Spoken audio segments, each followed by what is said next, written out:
Scott, thank you so much for sitting down with me and having a chat today.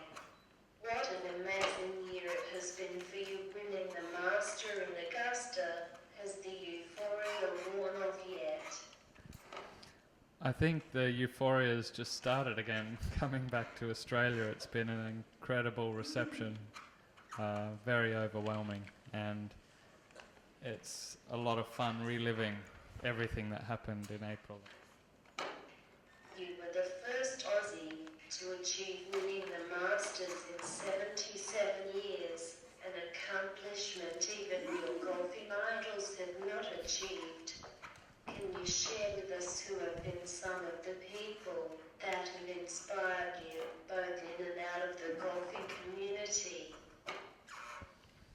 I think a couple of obvious people that have inspired me are golfers, and certainly Greg Norman inspired my golfing career and was such a great role model. But I've had so many other people be a big part of my career, and I've looked up to other people outside the golf community, but probably none more so than my parents, my mum and dad, definitely, for inspiring me on a day-to-day basis. I read a quote of yours: I always felt like I was one shot away or one round away from something really good about to happen. When you received the green jacket earlier in the year, was this the moment you were referring to? And is there still a burning desire there to achieve even greater things? It must have been. Maybe you knew better than me, but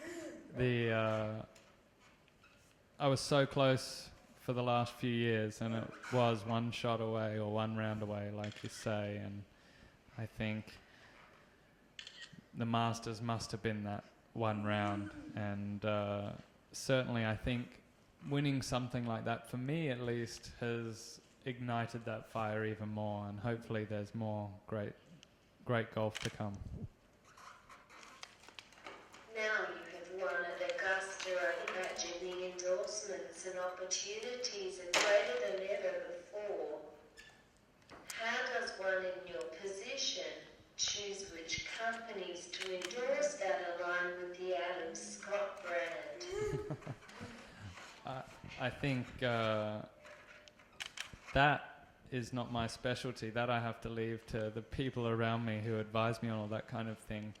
But certainly there is things I look for in any company I endorse, some kind of synergy with what I stand for and what I like to translate across to the people who watch. And I've been very lucky to have great sponsors that I think believe in the same things that I do. I would like to have a chat about the Adam Scott Foundation. Can you share with me how this came about and some of the charities or people you have supported over the years? The Adam Scott Foundation has been a real work in progress for the last 9 years now, and initially it started from me traveling to America and seeing what great work the PGA Tour does, and what a philanthropic mindset they have. There's always a charity aspect to every event we play over there, helping the local communities and so many different charities. But I wanted to have the opportunity to do that back here, starting on the Gold Coast.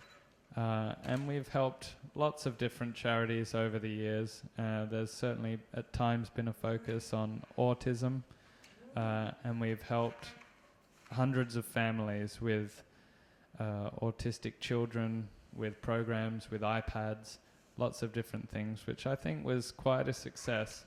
But now the foundation has moved into really helping young kids and education, which is an area I feel that is important to push as well, and putting kids into school on scholarship to university who wouldn't have had the chance to go without that scholarship, and I feel that's a great opportunity and a gift to give somebody.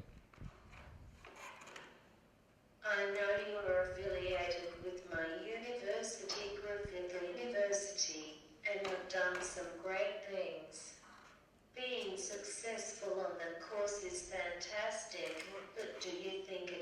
responsibility for successful people, regardless of what it is we do, to pay it forward, so to speak.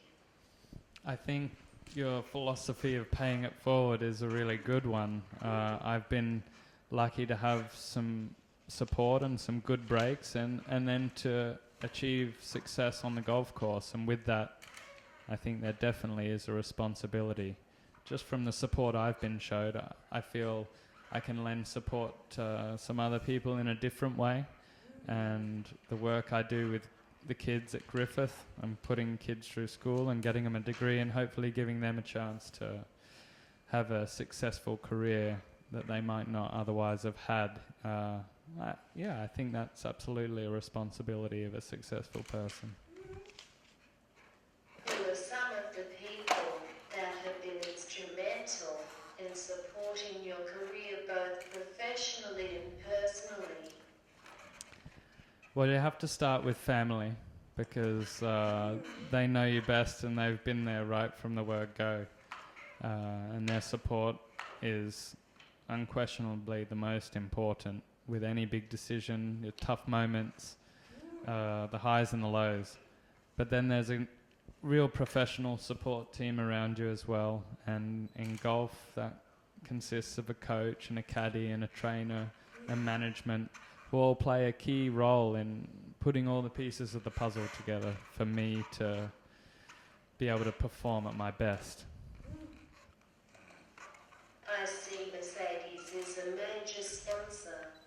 I own a 7-year-old Mercedes Viano, which is an awesome ride. 2 questions. 1, how do you go about finding good long-term sponsors? And 2, do you think you could put a good word in for me? Would Mercedes like to sponsor a young journalist who wishes to speak in high schools about bullying? First part of the question, I think finding good long-term sponsors is important. I've always tried to have long-term sponsors because I want to have a relationship with them. I want them to really support me and me to get involved with them and not just have 1 or 2 years and it's just a bit of an experiment for us. So Mercedes is fantastic. They're very big in the game of golf now, sponsoring majors, and I think it's a good fit. Secondly, I reckon I can definitely put a good word in for you, and I think they'd be very responsive in sponsoring you and your cause of speaking about bullying in high school, which is a good one. What does Adam Scott, 2013 Augusta Masters champion, think about bullying? Bullying's one of those sad things that's a part of this world, I guess, and it's not just kids who do it. There's bullying in so many different ways and forms that I think teaching kids early is probably the only way to tackle that. And it's a horrible thing, and I think it's becoming more prevalent in the world today because we have such an interesting society with so many different outlets of media and access to the internet and all that kind of stuff that can lead to cyberbullying. It's a horrible thought, and I think we need to be very active about stopping it. You're a Gold Coast boy, but spend a fair bit of time based out of the US. What is it you miss about the Gold Coast most? Well, again, I'm going to have to say I probably miss my family the most, but there are a few Australian items that I definitely miss, and that'd start with meat pies and iced coffee and Tim Tams, and occasionally I can get some Tim Tams sent over, but the pies and the iced coffee don't travel so well. Well, hopefully you will come back soon. Outside golf, what would a typical day of relaxing involve for you? I think an ideal day for me relaxing would be to have an early morning surf back here on the Gold Coast. That's something I also miss a lot about not being here. And then spending a bit of time at the beach, down at the cafe around the beach and just catching up with my friends, I think is a pretty nice way to relax and spend time. Just out of curiosity, what kind of music do you listen to what is playing on the iPod at the moment? I have a really eclectic taste in music, but I grew up on alternative rock, and I guess my favourite artist is Eric Clapton, so he's always a guy I go to, but I really enjoy listening to the Kings of Leon for some just light entertainment. I ask this because I have heard you don't mind playing the piano or guitar. Security stopped me chaining the piano in the lobby to my chair and trying to get it into the lift. I told them it was for you, but I had to return it before further damage was done. I did, however, manage to steal a guitar. Oh no. I was wondering if you could play your favorite tune. Now I'm under pressure. What to play. I'm really not very good at all.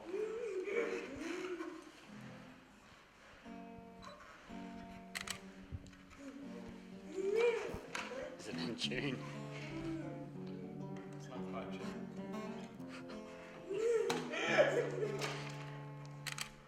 Oh dear, you put me under pressure here.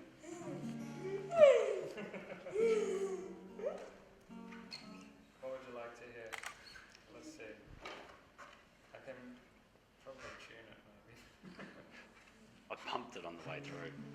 What's that? It fell on the back of the car on the way through.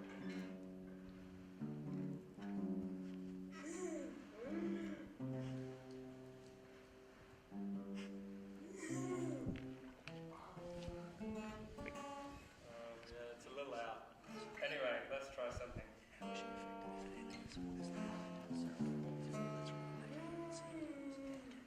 Sorry, terribly poor. Terrible guitarist, especially under pressure. Other than that, is it from me? Thanks again for your time. Okay, thank you so much, I wish you Marlena. well at the Australian PGA here at Royal Pines Golf Resort. Whispers of the people are predicting you will break the course record. There is no pressure, and that is just what they're saying. All the best, take care. Okay, thank you so much, Marlena. Next time, maybe bring the piano.